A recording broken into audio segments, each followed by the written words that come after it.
Allah Taala qullarının əməllərindən qafil deyil.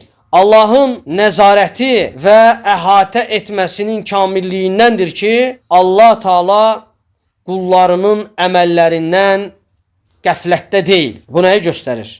Yəni bu onu göstərir ki, müəllif qeyd edir ki, bu bizim inancımızdır. Əhl-i sünnətin inancıdır ki, Allah Taala'nın nəzarət etməsi və həmçinin hər şeyi əhatə etməsi kamildir.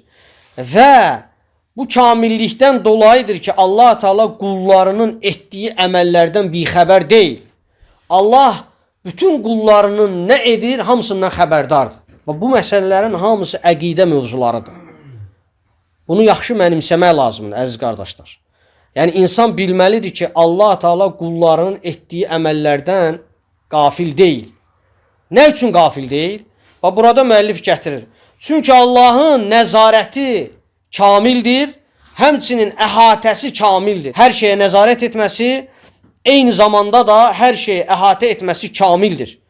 Və bu baxımdan Allah Taala bütün qullarının hər bir halından xəbərdardır. Hər zaman, hər vaxt və hər bir yerində Allah Taala yaratdığı qullarından xəbərdardır. Hər şeyi bilir. Və ona görə də dəyərli qardaşlar, bu məsələlər açıq-aşkar əhl-i sünnətin etiqadıdır ki, Allah Taala qullarının halını bilir.